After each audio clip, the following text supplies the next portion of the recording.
Welcome, everybody, to another edition of the PA High School Football Report. I'm Brian Linder, here with Dan Sostek. Dan, big week, man. Another big week. I cannot believe it. I don't know where the time is going. As I get older, Dan, I'm 40 years old now. And, I look at things and it feels like they happened yesterday and they happened 20 years ago, and I don't know where the time went. And, man, this football season has flown by, I think, faster. Dan, do you remember a football season? Does it feel the same way to you? It feels like it's going by faster than any season I've ever covered. Well, I just think, one of the reasons I feel like it goes even faster now is because of the Thursday games, is that you really only have like 2 to 3 days to collect yourself before the next week starts. And then the week goes Thursday to Saturday. You have one day off, a couple days to get ready and like get all your, stats together and whatnot and kind of take stock of the previous week. And by the time you do that, they're already playing Thursday games, and before you know it, we have a new state record holder in passing, and 6-0 teams losing their first games and everything. And then before you know it, we're back to Thursday again, and 2 more games to start the next week. I like the Thursday games, Dan, even if they get, I guess they started doing this because of an official shortage, they said.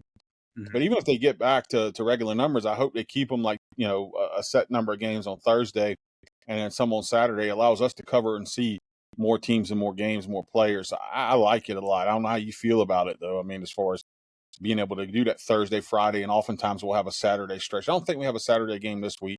No. But we often have at least like one. So I kind of like it, man. Yeah, it can get a lot of times, but it also, again, like you said, it gets us out to the most games possible is what we're trying to do. You can watch as much huddle film as you want, but there's a difference when you're out there at the games. So, dude, I got you on here today, and looking around, we're at week 7, and you start looking down the road. Obviously, we got state championships, playoffs coming up soon, but December 20th is the early signing day, and that's usually your kids who go into your big FBS Division I schools, and you'll come back in February and have what's called the regular signing period, but really it's, December 20th is sort of taken over again because your higher ranked players tend to sign on December 20th. That's no knock against the guys who sign in February.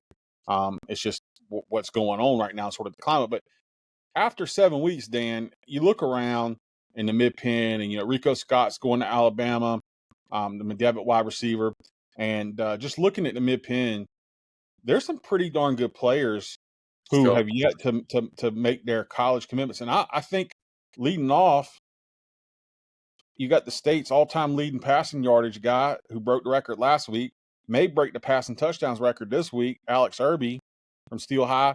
He's a 6'2", 6'3", 205-pound quarterback, down to a Final 3, Minnesota, Maryland, and Navy. And, Dan, you've seen him play a lot. We've all seen him play a lot. I think he's a good fit for someone.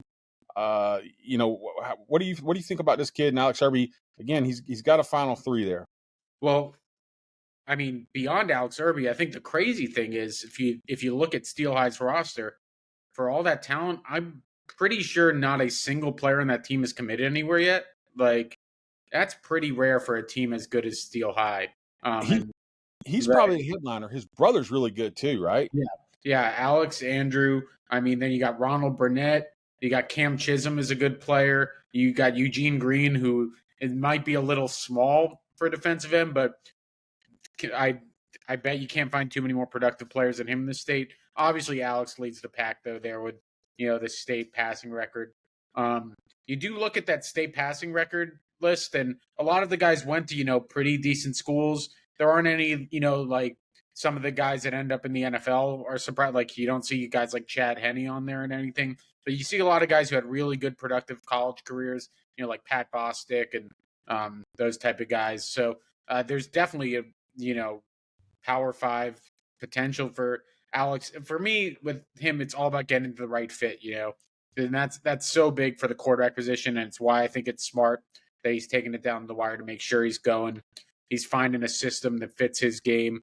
Because he's kind of an interesting guy, right? He's kind of mobile, but probably not a dual threat quarterback at the next level, at least in Power 5. He's got a good arm. He's a smart kid, played in a lot of big games. you gotta try to find the right system when you're a guy like that. So his final three is interesting. It's also interesting with Navy, right? Because you think of Navy as the triple option program. They're not really that anymore. They throw the ball a lot more. Both of the military programs are kind of moving away from that stuff to try to kind of get more competitive because there's only so much you can do with the triple option in 2023. A big reason I think his play has played out so long is I know he's interested in engineering and business, so he's kind of looking for the right kind of school too. Yeah. But he, the schools he listed in his final three, that's where he ends up. I think they're all good opportunities for him because he has a lot of tools. I think he'll tell you he still has some places where he's getting better at. Every year he talks about that, like different things he's trying to improve on. So, I can definitely, see him. All three of those schools, I think, would be probably good opportunities and kind of the right kind of program where he could get in and probably eventually work his way into the start position because he has the arm, he has the tools. He's a smart kid.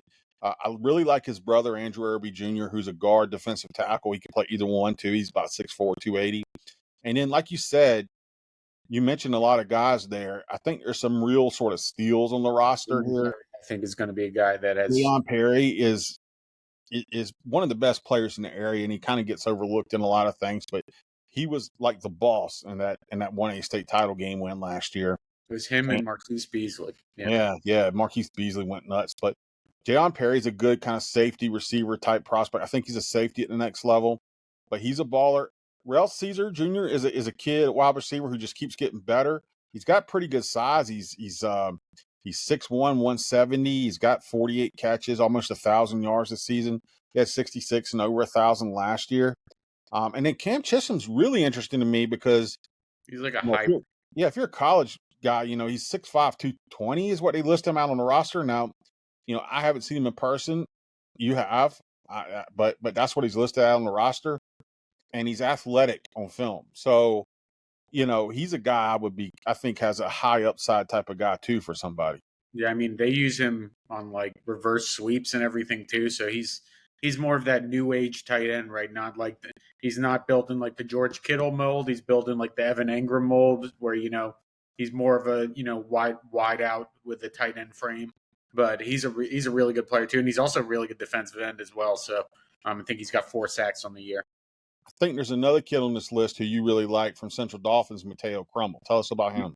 Yeah, I mean, he is – I think, like, one of the things that you kind of look for is when you're going against a team with other athletes, if you can outrun those other athletes. And week 1 against Central York, they got Matteo Crumbl the ball in space, and he turned on the Jets and beat everyone to the end zone when, it was kind of an even foot race to start. There are always things you can, like, kind of nitpick, but one thing you can't is speed. These college programs are always looking for speed. That's kind of the one thing that will get you in the door at the Division I level. I think he's got a Miami of Ohio offer. Just been a really explosive player. Kind of one of those guys, we come in every week and we Monday morning quarterback, right, and say, why don't you get these guys the ball more?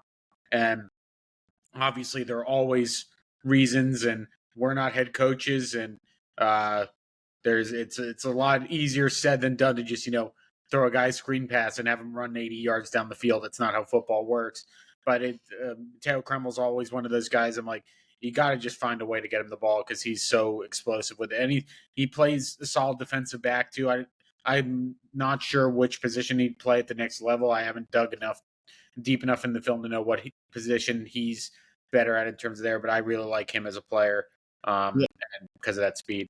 Glen Mamy said before the season that he was running a 4.40. And then you've seen him, he's got 34 catches, 566 yards, 7 touchdowns through 7 games. And he claims a 3.1 GPA, which is big too. But I mean, he had a couple plays, like you said, where he's just taken off and shown that film. And I ain't with a guy like him. You talk about just like throwing him screens and stuff. I think, Dan, you probably just send him on that deep post and just tell the quarterback to throw it up no matter what, right? Yeah, I mean, yeah. Or is that listen? I took Spanish in school. I didn't take Japanese, so. Yeah, I mean, I would just send him on that post and tell Kieran just to throw it up. And I mean, if there's 4 guys on him, let's throw it up. There are some guys on this list I might actually say that's okay for him. Yeah, I'm not sure about Matteo. He's more of a he's more of a throw the screen pass and get out of the way guy, which I'm sure would make James Franklin just as happy if you just said that too. So. And for people who don't know, we are looking at a list right here that we put out on PennLive today. I actually had it. I put it out, and you can go on PennLive.com and find it. The Mid-Penn's top seniors who have yet to make their college commitment. Dan, you've been to a lot of games this year. Anybody else really jump off this list to you? I'm going to go with a guy I saw last week that I've been kind of hyping up since I saw him, I believe week 2, week 3. It was a loss to Cedar Crest, but he really stuck out in that game. And then another, I've actually seen them in 2 losses. And to stick out in a loss, I think, is honestly kind of telling because it's kind of hard to, to make your mark when your team's getting beat. But especially this past week was as close to a win as a loss could be for CD East. And I'm talking about Xavier Armstrong, athlete from CD East.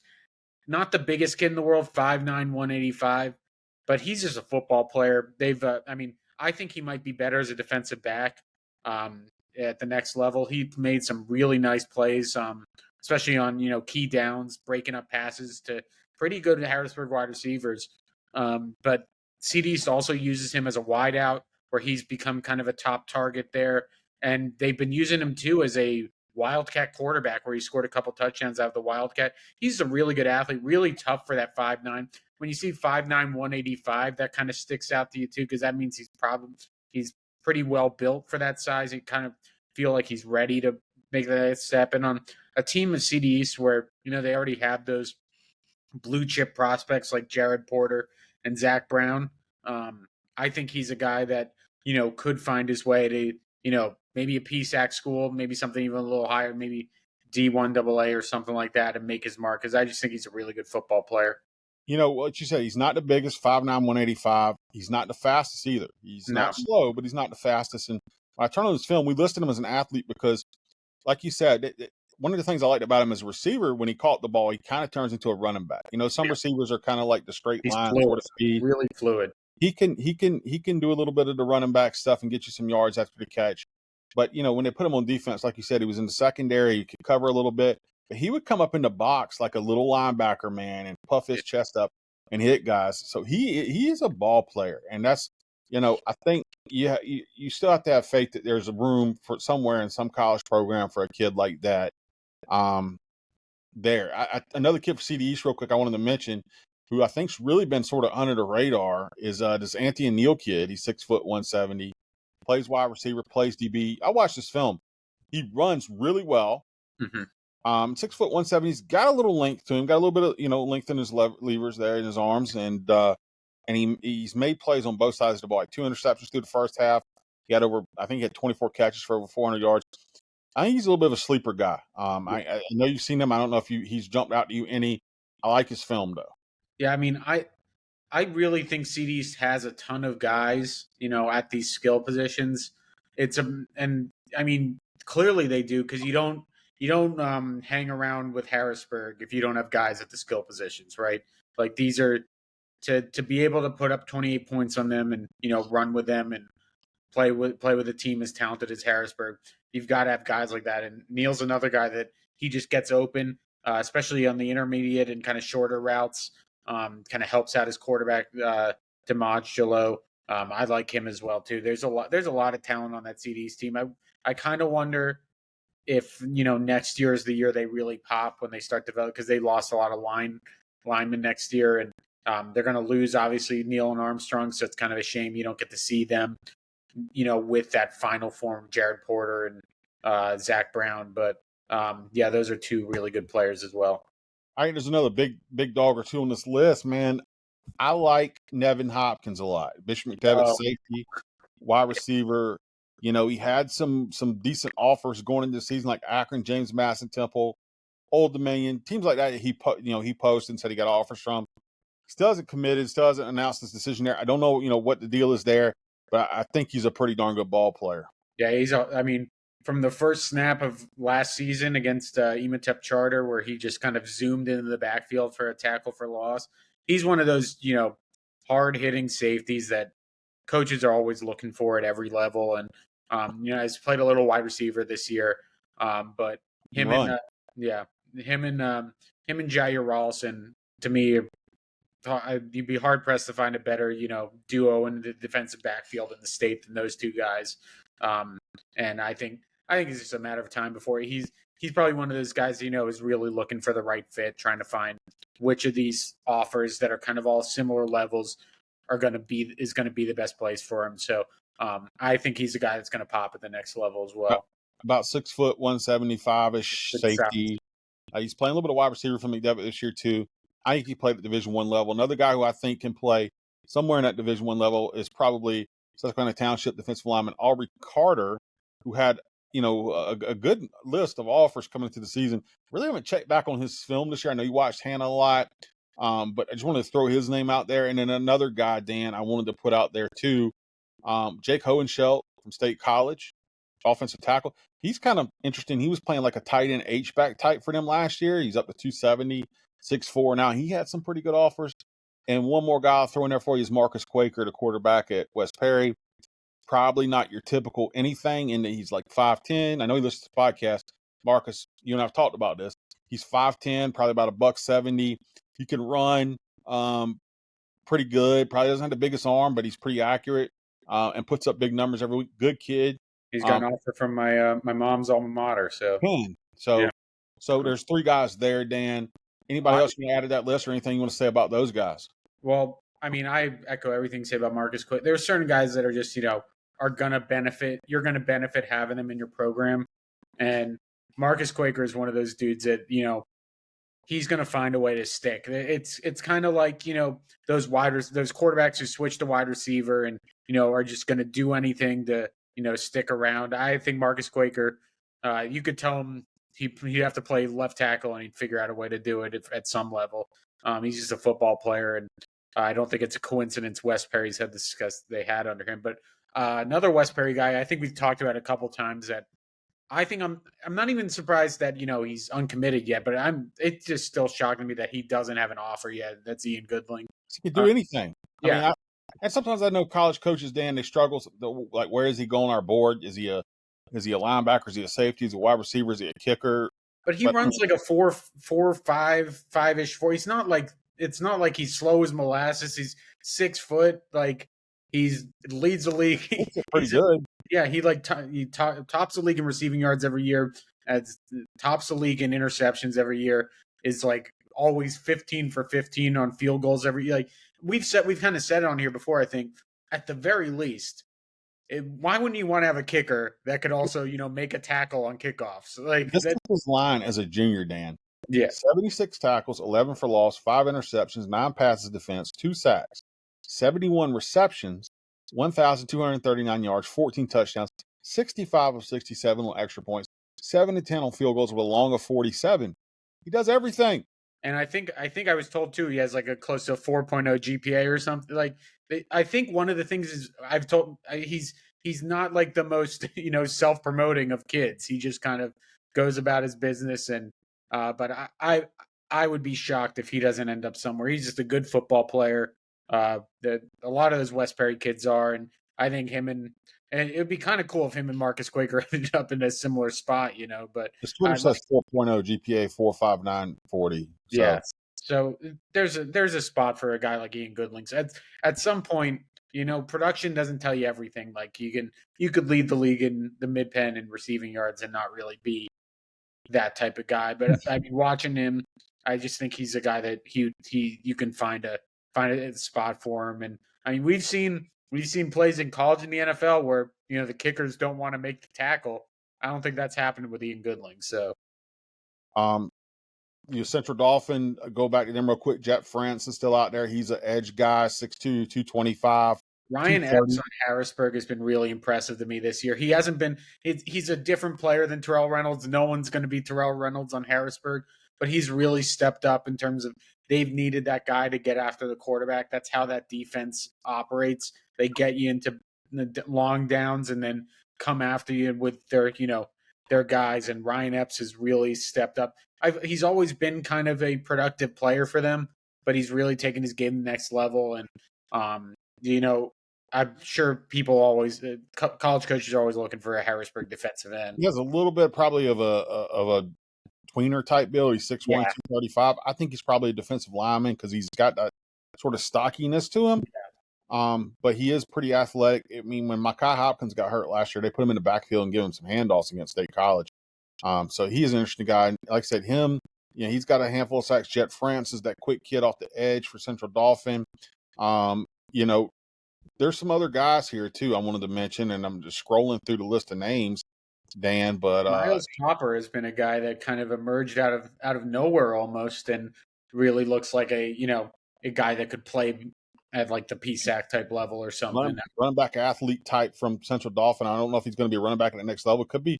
He's like what's his height weight? Like 6 foot. Yeah. 180, 190-ish. He could probably be a running back. He could probably be a linebacker, maybe a safety. And then some guys that I've given a shout out to a couple of times. Just guys that I think are athletic enough to play at the next level. And the 2 Milton Hershey wide receivers, and Mo Karoma and Angel Roberts. Like, it's been a weird year for Milton Hershey, kind of up and down. I think that's kind of due to, their roster is kind of built outside in, right? They have these athletes on the wide receiver, and they have Jason Burney at quarterback, but it's kind of a matter of if they can protect long enough and get them the ball. But Muhammad Karoma is a district level, like a state level sprinter, and you see that on the field. It translates to the football field. He's 6 foot 165. He's got good size with that speed. I think he's a guy that could find a spot somewhere. And then Angel Roberts is a guy that I think he just works his tail off to, try to get to the next level. One of the better contested catch guys in the area. I think he has 9 touchdowns, 9 touchdown catches. I covered a game where he caught 4, and it was basically him just going to the corner of the end zone and out jumping guys. He's a guy that can, make a team of that. I believe his brother used to play at Pitt before playing at Stony Brook, and AJ Roberts. So there's also some bloodline stuff there. So those 2 guys, and Mike Blitty, who Milton Hershey, who I think is a really he's been playing a lot more wide receiver this year, but he's a defensive end. I think at that next level, he's got a pretty decent offer sheet. I think James Madison in Syracuse, he's a good athlete as well. So Milton Hershey's got a bunch of guys that I think will find a spot somewhere. Those are good guys. I wanted to say Ty Kephart, Bishop McDevitt linebacker. He's been one of the more solid linebackers in the Mid-Penn across the last 2 years. He still hasn't committed. I think he had an offer from Marist. One more big dog that I think we kind of missed here was Sir Kane Venable. Oh, yeah. Offensive lineman from Harrisburg. He's 6'5", 300 pounds. Go check out his film. He's been really good up there, front. Yeah, I mean, for me, that's why Harrisburg has been able to, survive, because they've been able to run the ball. They've been able to figure out ways to run the ball without that, that bell cow running back. And it's because I think Sean Lee knows who he can follow behind the line when he needs to run. And they're up to more than 8 yards a carry. Yeah, him and Nehemiah Ewell, when they run, they're either running to the left behind Sir Kane, or they're running to the right behind Kevin Brown. Kevin Brown, it might be the best lineman in the conference, Kevin Brown. That's no offense to the guards and center playing for Harrisburg. It's just the level that the physicality those 2 guys bring. And I know Sir Kane worked really hard this offseason trying to get into some pretty good shape, and I think it's paid dividends for him. Dan, there are a lot of other good guys on this list. I just wanted to throw 1 or 2 more out there, and then, you guys can go check out the full list at PennLive. We'll probably come back in another week or 2 and talk about some statewide guys, Dan, too. Yeah. Maybe that stick out there. But, guys who Keith Otis. Yeah, is how you say it, I guess.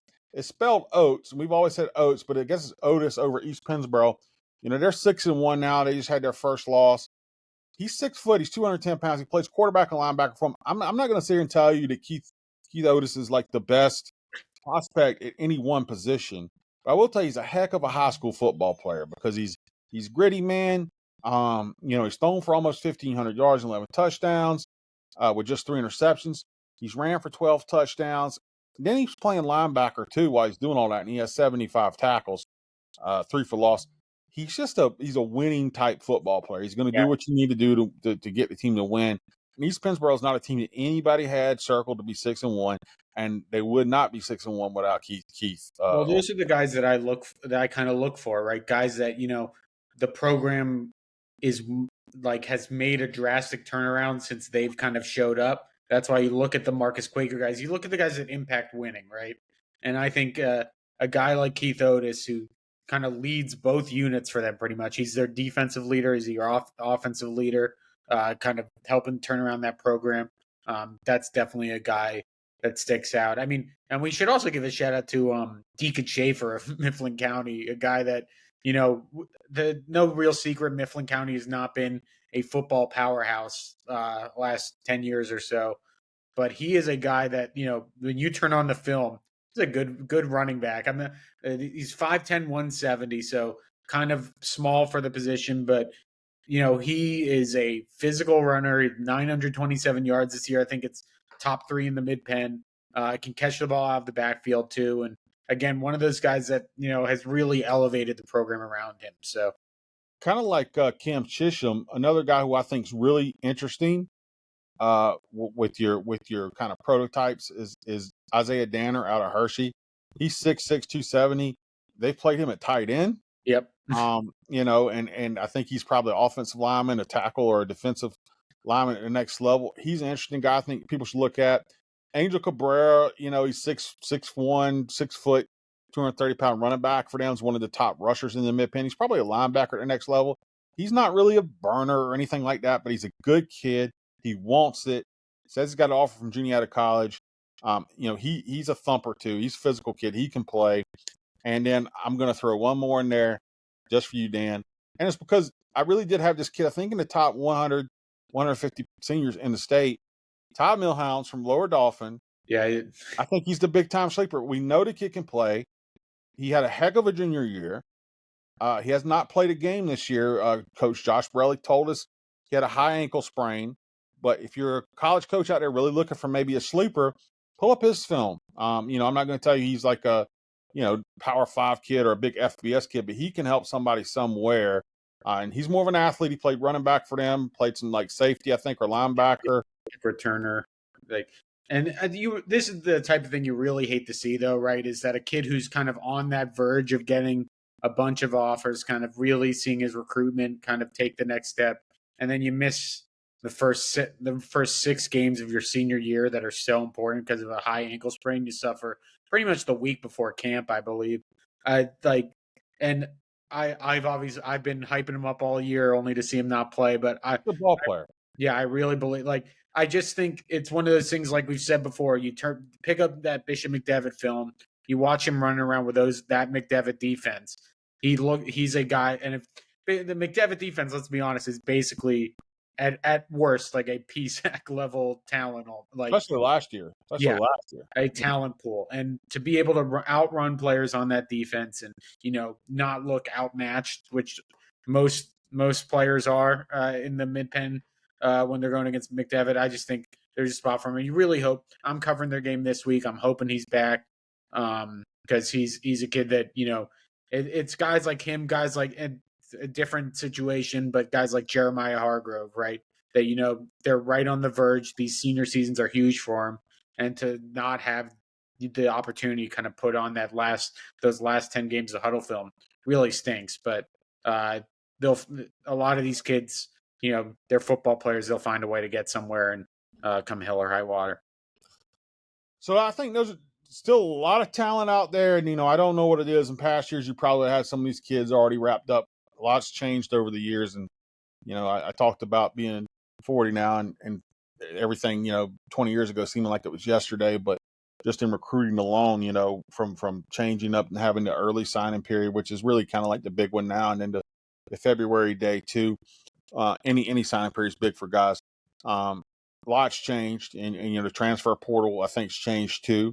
I don't know where I stand on that one, Dan, only because I don't think you should be able to own a kid.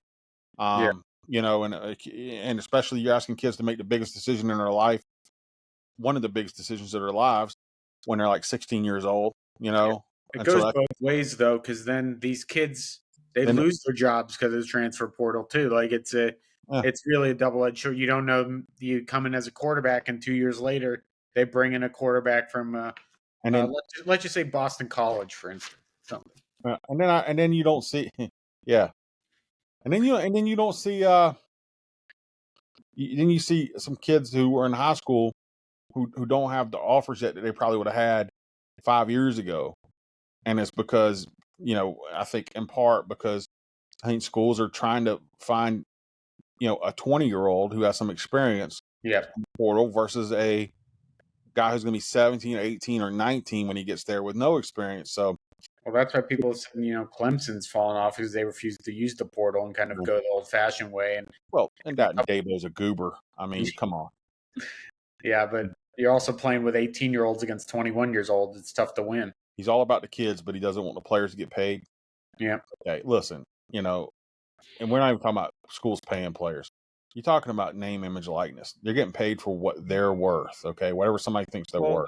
Dabo coaches for free, right? So it's all good. Yeah. Yeah, he doesn't make any money at all. Don't get me started on Dabo. Listen, we've said a lot. What have we learned here, Dan? What have we learned in this podcast today? What can we take from this? There's some good football players that, there are a lot of college coaches, I think, that read our website, that listen to the podcast, that, are still looking for guys, especially, maybe not I'm not sure if, Ryan Day or Nick Saban's reading Penn Live, but I'm pretty sure Nick Saban texted me earlier. I got to go back and look, but the PSAC schools, the D3 schools that are looking for guys, that are looking to find that next guy that, can help them take the program to the next level. There's a lot of guys in the Mid-Penn. This has been one of, there's definitely a big talent infusion in the Mid-Penn. We're going to see it kind of at a different level, I think, in the coming years with the amount of young talent in the area. But there are some really good seniors that still haven't put pen to paper, and they're working hard, and I think they've had good years too. For you guys like high school football, you guys and gals out there, look, we're winding down. Get out and watch a game. We only got 3 weeks of the regular season starting tonight. Dan, you have a rare Thursday off. I think it's 2 in a row. Yeah, 2 in a row. Don't worry, I'll get I'll get next week. We did add a new guy, Evan Wheaton, to our team. So if you guys check out PennLive.com, check out his work. He's got a good story up today about Sean Lee and his dad. So I say that because we were running Evan out there 2 Thursdays in a row, getting them started off good. Say hi to Evan. He's a good reporter. So, well, Dan, I think we got a podcast. Unless you want to talk about the blue vase in the lobby of Pitt, or whether or not James Franklin was wrong, or Corey Geiger's question was dumb. Or I've learned from my friend Noah Hiles not to mention the blue vase, so I think we'd be better off just not talking about it. I think it was a mistake a lot of people could have made, and I don't think it was made with any ill intent. No. I did like the funny Noah. If you hear this, I did like the funny comment where one guy said, "Is the blue vase gonna move the tight end this week?" I mean, that was pretty good. You got to get, sometimes as journalists, we got to laugh at things when they hit us with it. So, Dan, I think we got a podcast. Guys, PennLive.com. Dan, our website is absolutely stacked up today. Before we go, our director, our producer, Megan, I see her popped up on the screen. She's ready to cut this podcast off, Dan. We got UPMC. We want to give them a shout out. They're the greatest sponsors in the world. They keep this going year-round high school football podcast. But the website, Dan, you and Tom, you got offensive and defensive stat leaders from the Mid-Penn. I have the uncommitted seniors. I have a Mid-Penn notebook talking about some records getting ready to be broken. A big game. 4 speaker galleries up. The Shine Lee Jr. story for Harrisburg. They're going in a big game against State College. TJ Smith has some great sights and sounds videos up from Susquehanna Township football and How about football. predictions? Do you want to talk about the standings? I picked some predictions, which I'm just terrible at this year. I usually just, Dan, I just usually ruthlessly beat you guys. I'm putting the JV in by this time of the season, and I'm behind, and I don't know if I'm going to catch up because I don't know what's going on. I told Bill Miller Friday night. Look, we're going to extend this podcast, Megan. I'm sorry. I told Bill Miller Friday night when Northern beat East Pennsboro, I don't know what's happening in football anymore because I would have never told you the Polar Bears would beat East Pennsboro, but there you go, and congrats to them. But We have to pick some predictions up so you can see how we're picking all the games this week. Field hockey stars, soccer stars. It's loaded up, my man, at PennLive.com. So check that out, guys. Check out Dan Sostek on I'm sorry, Elon. I'm sorry, Elon. You ready for this, Elon? Check out Dan Sostek on Twitter. Yeah. Okay. It's Twitter. I saw a link the other day that still said Twitter. I don't think the site even works. It's Twitter. It's Twitter. Yeah. You know. So, and check me out too at Sports by B Linder on Twitter, and all of our guys, Eric Epler, Evan Wheaton. Make sure you give him a follow. Tom DiMartini. All of our house accounts, guys. Till next week. Brian Linder, Dan Sostek. See you later.